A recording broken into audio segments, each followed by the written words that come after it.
Baldur lands a hit as Ung avoids getting damaged and killed. Mordagain lands one shot. Looks like I'm gonna have to go on a killing spree.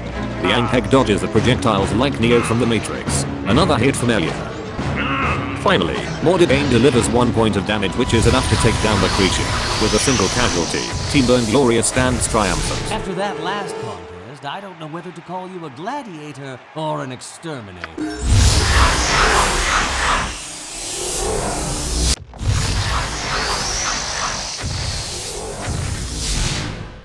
Well, the last one went almost smooth. Curse you, Chip. You would make such a fine subordinate. Now I have to deal with this guy. His name is Ultimate Good Shiny Pants. I do not mean to be prejudiced, but come on. 1 hour later. He did not swing his sword even once, and Elia and Banter are all over him. Well, I guess I have no choice but to forgive them this blatant show of weakness. They should be better than that. Every great warrior holds reins over his primal instincts. I guess they cannot be just like me, because there is only one like me.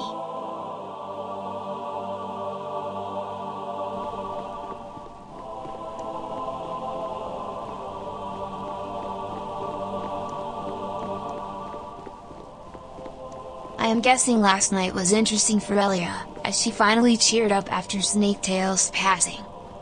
Anyways, Elia was happy enough to tell us that she worked as a florist in Barry Ghost. That was until one fateful day.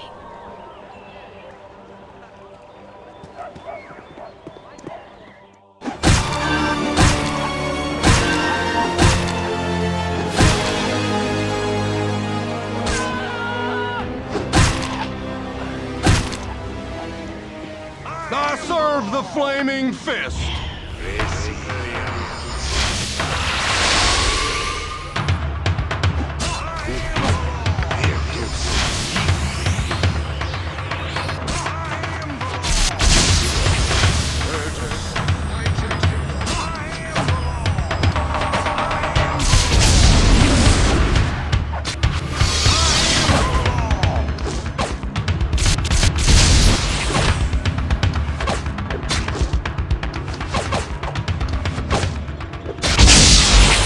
After all, I think the two of us might have something in common.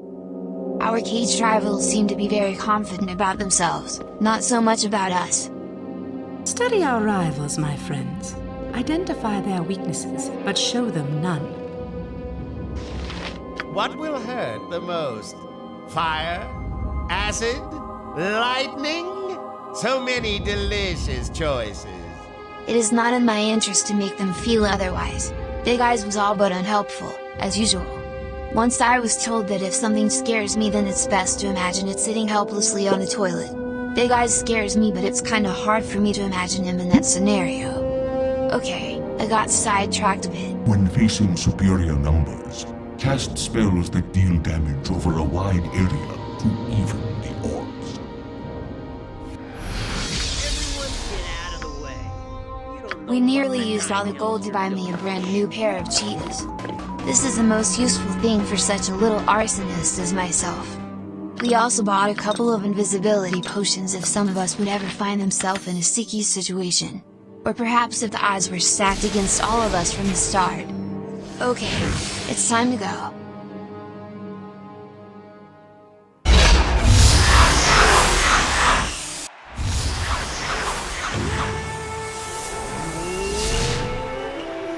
Good evening, ladies and gentlemen. We are back at the Black Pits for another round with Gloria. This time around we have a new fighter replacing C. Chippendale, who was one shot by an Ankheg in the previous bout. Matt, do your magic.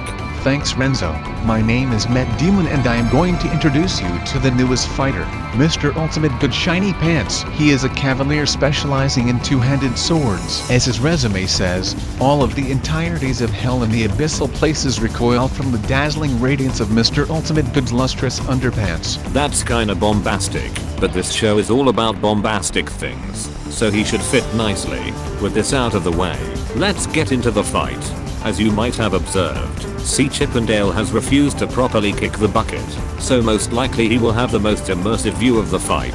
I bet VR1 beat that one. For our next contest, I have brought you nature's own Avenger. A deadly druid with his own assemblage of amazing arachnids to annex, annul, abolish, and annihilate their adversaries.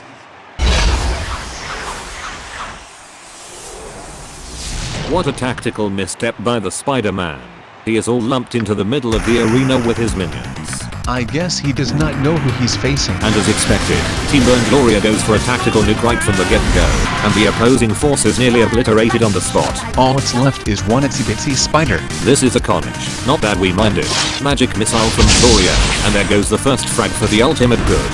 The team does not even bother casting any spells as they just spare out the remnant of Parker's force.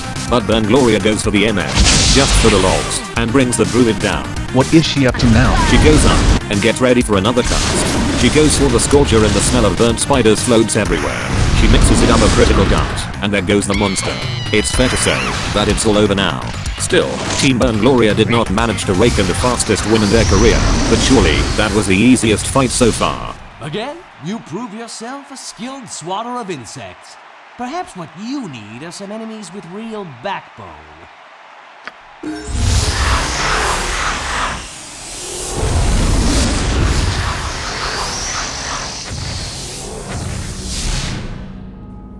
It would be better if Bailoff would turn things up again, unless he wants the ratings to drop through the floor. Nevertheless, I am impressed by how Elia handles herself in the arena. I think I might tolerate her fondness of bright colors enough to offer her a job as my personal assassin, because every empire needs assassins. And so will mine. Much to my surprise, she declined. To quote certain ancient words of wisdom, "If you're not with me, then you're my enemy." I will personally deal with that nonconformity later.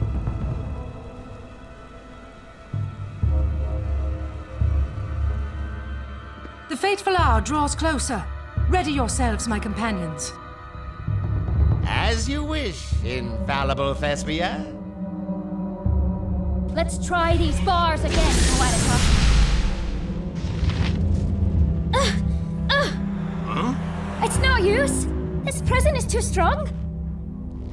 I can't break this lock, but how I would love to open Balor's throat. Since they have all are kept in a cell, my guess is that they must be very dangerous. There must be something about them that makes them prison-bound. Anyways, the Bigsy Baldur told me to disconnect from the little things and to focus on one thing that matters. The future. And apparently the nearest future was all about dead things walking. When facing the undead, take precautions lest you succumb to the chill of the grave. And never overlook the power of a divine spellcaster. Initially I was against the notion of sharing my newly acquired wisdom with the rest of the group. The problem was that I did not know how to strategically tackle the next battle. Reluctantly, I thought that a little brainstorming wouldn't do me any harm.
The plan naturally included all of us participating in the battle, but we were kinda broke.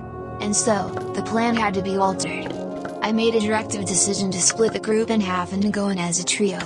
I chose Ultimate Good and Unji as my companions. Their skill set can give us a fighting chance if we had to improvise. And then I turned to Mortigan and said, if we will fail, you will continue what we have started.